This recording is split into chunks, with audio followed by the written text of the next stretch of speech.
ॐ गं गणपते नमः। बोलिए सच्चिदानंद सद्गुरु साईनाथ महाराज की जय। जैसा कि गत अध्याय में कहा गया है, अब श्री हेमाड़ पंत मानव जन्म की महत्ता को विस्तृत रूप में समझाते हैं। श्री साईं बाबा किस प्रकार भिक्षा उपार्जन करते थे, बायाजी बाई उनकी किस प्रकार सेवा करती थी, वे मस्जिद में तात्या कोते और मालसा पति के साथ किस प्रकार यशन करते तथा खुशाल चंद पर उनका कैसा स्नेह था, इसका आगे वर्णन किया जाएगा। मानव जन्म का महत्व। इस विचित्र संसार में ईश्वर ने लाखों प्राणियों को उत्पन्न किया है, जो स्वर्ग, नरक, पृथ्वी, समुद्र तथा आकाश में निवास करते और भिन्न भिन्न धर्मों का पालन करते हैं। इन प्राणियों में जिनका पुण्य प्रबल है, वे स्वर्ग में निवास करते और अपने सत्य कृत्यों का फल भोगते हैं। पुण्य के क्षीण होते ही वे फिर निम्न स्तर में आ जाते हैं और वे प्राणी जिन्होंने पाप या दुष्कर्म किए हैं, नरक को जाते हैं और अपने कुकर्मों का फल भोगते हैं। जब उनके पाप और पुण्यों का समन्वय हो जाता है, जब पाप और पुण्य दोनों नष्ट हो जाते हैं, तब वे मुक्त हो जाते हैं। अपने कर्म तथा प्रारब्ध के अनुसार ही आत्माएं जन्म लेती या काया प्रवेश करती है। मनुष्य शरीर अनमोल। ये सत्य है कि समस्त प्राणियों में चार बातें एक समान हैं: आहार, निद्रा, भय और मैथुन। मानव प्राणी को ज्ञान एक विशेष देन है, जिसकी सहायता से ही वह ईश्वर दर्शन कर सकता है, जो अन्य किसी योनि में संभव नहीं। यही कारण है कि देवता भी मानव योनि से ईर्ष्या करते हैं तथा पृथ्वी पर मानव जन्म धारण करने हेतु सदैव लालायित रहते हैं, जिससे उन्हें अंत में मुक्ति प्राप्त हो। किसी किसी का ऐसा भी मत है कि मानव शरीर अति दोष युक्त है। ये कृमि, मज्जा और कफ से परिपूर्ण, क्षणभंगुर, रोगग्रस्त तथा नश्वर है।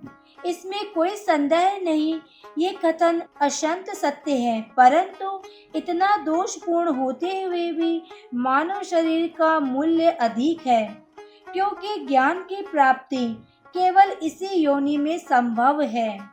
मानव शरीर प्राप्त होने पर ही तो ज्ञात होता है कि ये शरीर नश्वर और विश्व परिवर्तनशील है, और इस प्रकार धारणा कर इंद्रजन्य विषयों को तिलांजलि देकर तथा सत असत का विवेक कर ईश्वर साक्षात्कार किया जा सकता है। इसलिए यदि हम शरीर को तुच्छ और अपवित्र समझकर उसकी उपेक्षा करें, तो हमें ईश्वर के अवसर से वंचित रह जाएंगे। यदि हम उसे मूल्यवान समझकर उसका मोह करेंगे, तो हम इंद्रिय सुखों की ओर प्रवृत्त हो जाएंगे और तब हमारा पतन भी सुनिश्चित है। इसलिए उचित मार्ग जिसका अवलंबन करना चाहिए, ये है कि ना तो देह की उपेक्षा करो और ना ही उसमें आसक्ति रखो। केवल इतना ही ध्यान रहे कि किसी घुड़सवार का अपनी यात्रा में अपने घोड़े पर तब तक ही मोह रहता है, जब तक वह अपने निर्दिष्ट स्थान पर पहुंचकर लौट न आए। इसलिए ईश्वर दर्शन या आत्म साक्षात्कार के निमित्त शरीर को सदा ही लगाए रखना चाहिए, जो जीवन का मुख्य ध्येय है। ऐसा कहा जाता है कि अनेक प्राणियों की उत्पत्ति करने के पश्चात भी ईश्वर को संतोष नहीं हुआ। कारण यह है कि कोई भी प्राणी उसकी अलौकिक रचना और सृष्टि को समझने में समर्थ ना हो सका, और इसी कारण उसने एक विशेष प्राणी अर्थात मानव जाति की उत्पत्ति की, उसे ज्ञान की विशेष सुविधा प्रदान की, जब ईश्वर ने देखा कि मानव उसकी लीला, अद्भुत रचनाओं तथा ज्ञान को समझने के योग्य है, तब उन्हें अति हर्ष एवं संतोष हुआ। इसलिए मानव जन्म प्राप्त होने पर बड़े सौभाग्य का सूचक है। उच्च ब्राह्मण कुल में जन्म लेना तो परम सौभाग्य का लक्षण है, परंतु श्री साईं चरणाम्बुजों में प्रीति और उनकी शरणागति प्राप्त होना इन सभी में अति श्रेष्ठ है। मानव का प्रयत्न। इस संसार में मानव जन्म अति दुर्लभ है। हर मनुष्य की मृत्यु तो निश्चित ही है और वह किसी भी क्षण इसका आलिंगन कर सकती है। ऐसी ही धारणा हमें अपने ध्येय की प्राप्ति में सदैव तत्पर रहना चाहिए। जिस प्रकार खोए हुए राजकुमार की खोज में राजा प्रत्येक संभव उपाय प्रयोग में लाता है, इसी प्रकार किंचित मात्र भी विलंब न कर हमें अपनी अभीष्ट की सिद्धि के हेतु शीघ्रता करनी ही सर्वथा उचित है। अतः पूर्ण लगन और उत्सुकता पूर्वक अपने ध्येय, आलस्य और निद्रा को त्याग कर हमें ईश्वर का सर्वदा ध्यान रखना चाहिए। यदि हम ऐसा न कर सके तो हमें पशुओं के स्तर पर ही अपने को समझना चाहिए। कैसे प्रवृत्त होना। अधिक सफलता पूर्वक और साक्षात्कार सुलभ प्राप्त करने का एकमात्र उपाय है किसी योग्य संत या सद्गुरु के चरणों की शीतल छाया में आश्रय लेना, जिसे कि ईश्वर साक्षात्कार हो चुका हो, जो लाभ धार्मिक व्याख्यानों के श्रवण करने और धार्मिक ग्रंथों के अध्ययन करने से प्राप्त नहीं हो सकता।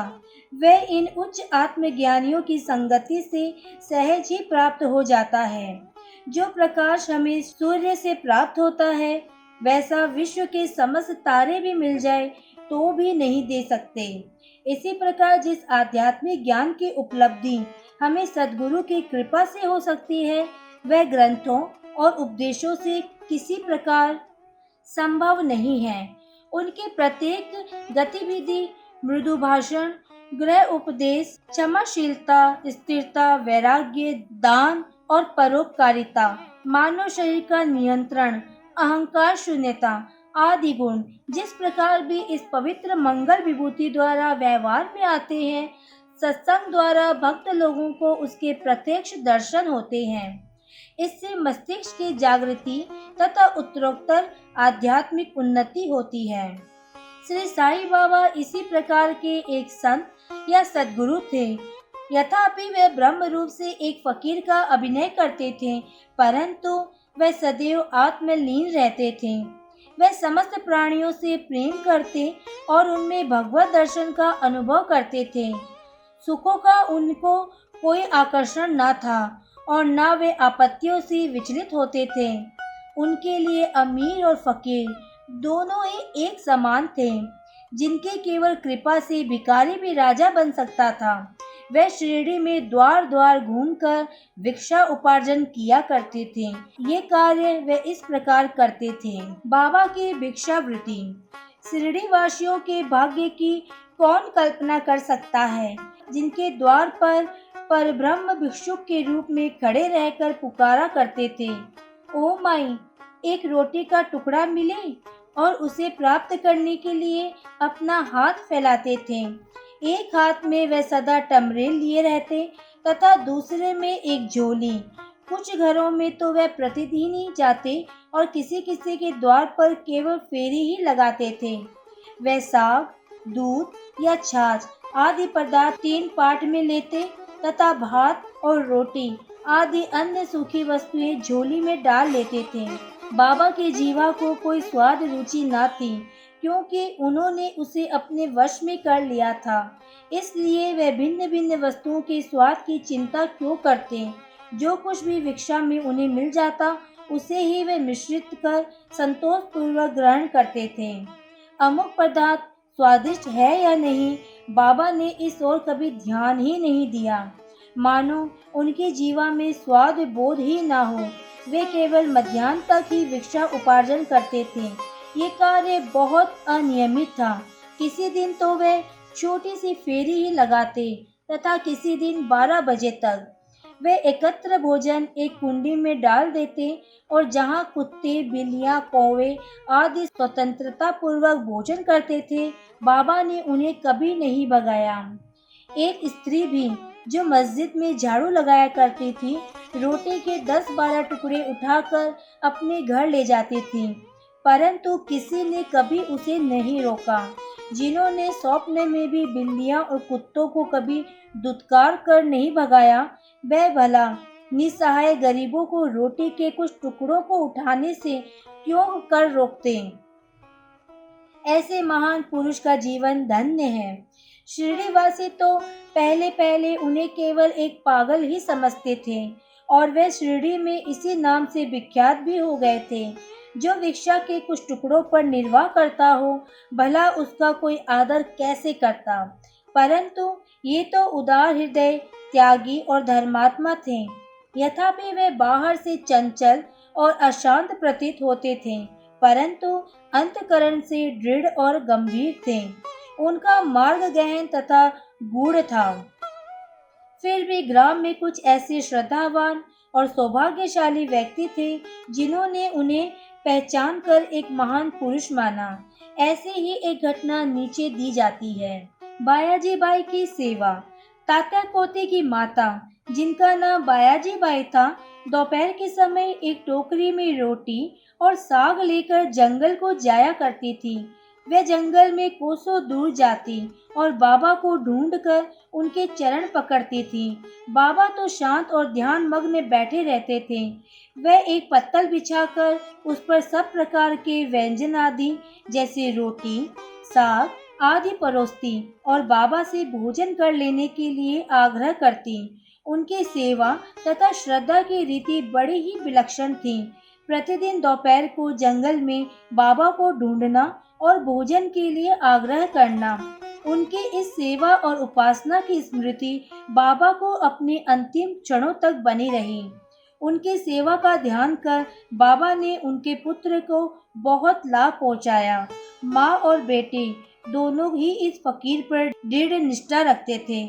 उन्होंने बाबा को सदैव ईश्वर के समान ही पूजा।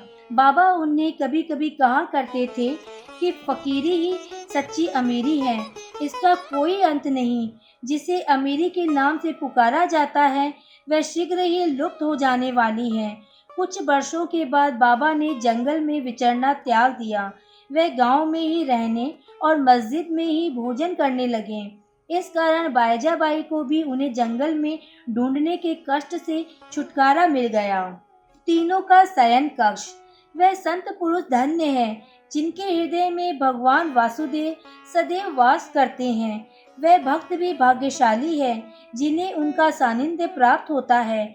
ऐसे ही दो भाग्यशाली भक्त थे, तात्या कोते पाटिल और भगत मालसापति। दोनों ने बाबा के सानिध्य का सदैव पूर्ण लाभ उठाया। बाबा दोनों पर एक समान प्रेम रखते थे। ये तीनों महानुभाव मस्जिद में अपने सिर पूरब, पश्चिम तथा उत्तर की ओर करते और केंद्र में एक दूसरे के पैर से पैर मिलाकर शयन किया करते थे।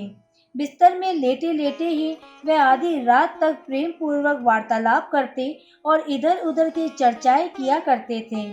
यदि किसी को भी निद्रा आने लगती तो दूसरा उसे जगा देता था। यदि तात्या खराटे लेने लगते तो बाबा शीघ्र ही उठाकर उसे हिलाते और सिर पकड़कर जोरों से दबाते थे। यदि कहीं वे मालसापति हुए तो उन्हें भी अपनी ओर खींचते और पैरों पर धक्का देकर पीठ थपथपाते थे। इस प्रकार तात्या ने 14 वर्षों तक अपने माता पिता को गृह ही पर छोड़कर बाबा के प्रेमवश मस्जिद में निवास किया। कैसे सुहाने दिन थे वह, उनकी क्या कभी विस्मृति हो सकती है। उस प्रेम का क्या कहना, बाबा की कृपा का मूल्य कैसे आंका जा सकता था। पिता की मृत्यु होने के पश्चात तात्या पर घर बार की जिम्मेदारी आ पड़ी, इसलिए वह अपने घर जाकर रहने लगे। राहता निवासी खुशाल चंद। शिरडी के गणपत तात्या कोते को बाबा बहुत ही चाहते थे। वह राहता के मारवाड़ी सेठ श्री चंद्रभान को भी बहुत प्यार करते थे। सेठ जी का देहांत होने के उपरांत बाबा उनके भतीजे खुशाल चंद को भी अधिक प्रेम करते थे। वह उनके कल्याण की दिन रात फिक्र किया करते थे। कभी बैलगाड़ी में तो कभी तांगे में वह अपने अंतरंग मित्रों के साथ राहता को जाया करते थे। ग्रामवासी बाबा के गांव के फाटक पर आते ही उनका अपूर्व स्वागत करते और उन्हें प्रणाम कर बड़ी धूमधाम से गांव में ले जाते थे। खुशाल चंद बाबा को अपने घर ले जाते और कोमल आसन पर बिठाकर उत्तम सुस्वादु भोजन कराते और आनंद तथा प्रसन्न चित्त से कुछ देकर वार्तालाप किया करते थे। फिर बाबा सबको आनंदित कर और आशीर्वाद देकर शिरडी वापस लौट आते थे। एक ओर राहता तथा दूसरी ओर नीम गांव था। ये दोनों ग्रामों के मध्य में शिरडी स्थित है। बाबा अपने जीवन काल में कभी भी इन सीमाओं के पार नहीं गए। उन्होंने कभी रेलगाड़ी नहीं देखी और ना ही कभी उसमें प्रवास ही किया, परंतु फिर भी उन्हें सब गाड़ियों के आवागमन का समय ठीक ठीक ज्ञात रहता था। जो भक्तगण बाबा से लौटने की अनुमति मांगते और आदेशानुकूल चलते वह कुशल पूर्वक घर पहुंच जाते थे, परंतु उसके विपरीत जो अवज्ञा करते उन्हें दुर्भाग्य व दुर्घटनाओं का सामना करना पड़ता था। इस विषय से संबंधित घटनाओं और अन्य विषयों का अगले अध्याय में विस्तार पूर्वक वर्णन किया जाएगा। विशेष इस अध्याय के नीचे दी हुई टिप्पणी बाबा के खुशाल चंद पर प्रेम के संबंध में है। किसी प्रकार उन्होंने काका साहेब दीक्षित को राहता जाकर खुशाल चंद को लाने को कहा और उसी दोपहर को खुशाल चंद से स्वप्न में शिरडी आने को कहा।